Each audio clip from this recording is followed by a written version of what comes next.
United Nations. Now, I'm particularly concerned to make a response because of the high influence that this particular blogger has on the psyche of our youths. Now, one thing I hate is any blogger trying to let us agree into the system that currently persists, that apparently persists. The system of the fact that to do things, you must be corrupt. To win an election, you must grab it, you must snatch it, and you must run away with it. I will not allow any blogger to begin to sell the fact that, well, it is our system and we must operate by that rule. That is what I understood from these bloggers' presentation of this Natasha's issues. First and foremost, Natasha is a citizen of the Federal Republic of Nigeria who has rights. She has a right to be aggrieved, and she has a right to seek redress. Now, to say that Natasha does not know how to play politics is a whole laugh at somebody who duly won an election and became a member of the House of Representatives in Nigeria.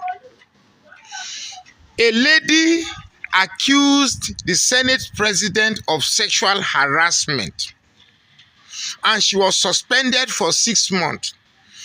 And a caveat was placed in that suspension such that even after that suspension, she has to write an apology to the effect that her accusation was wrong.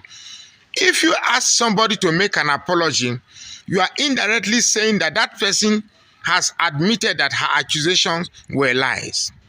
Now, I am not saying that Natasha's accusation is true or false. But whether it is true or false, an accusation has been made. And it is the duty of the Senate to investigate such an accusation, rather than investigating the person to whom an accusation was made to became a judge and jury in his own case. In which part of the world does that happen?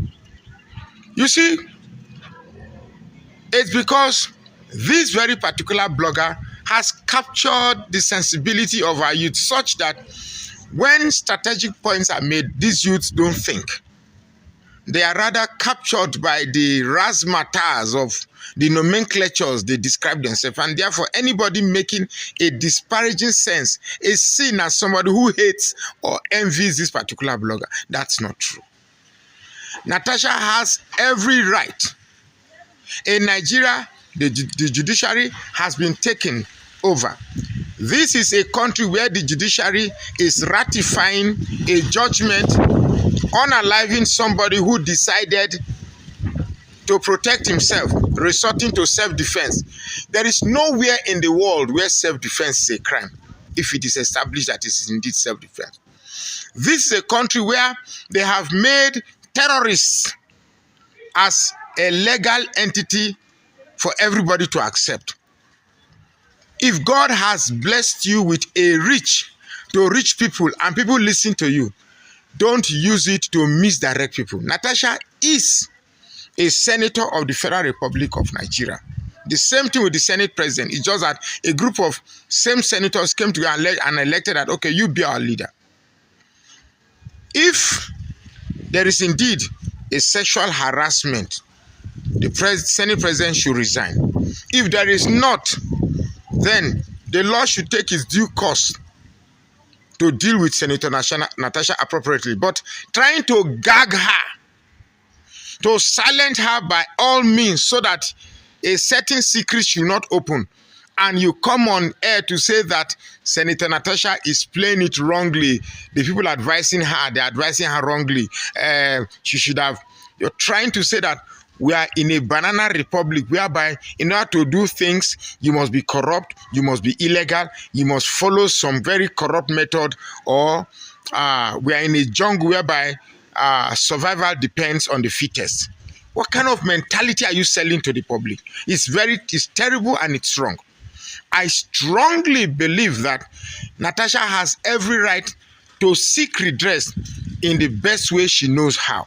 And I like the fact that whether she's right or wrong, she took the case to the International Republic, because whether the International Republic has powers to change or effect any change in Nigeria, it doesn't matter. The fact is that the world should know what is happening in Nigeria. Imagine you making example with Boko Haram, unaliving terrorists, unaliving people, and that international community didn't do anything. Are you serious? Are you kidding me? Are you kidding me? So you're telling me that now, with all these things that are happening, terrorists, Boko Haram, corruption, looting of finances, we should just sit back and accept that, well, it is a system, we should allow it to thrive. And if we want to defeat or change anything in this system, we have to play by the rule that this system has presented to us. Are you kidding me? You're just so lucky that you have a lot of people that will defend whatever you say. When people like us come and say what is right, they will abuse us, calling us names. It's just so pity.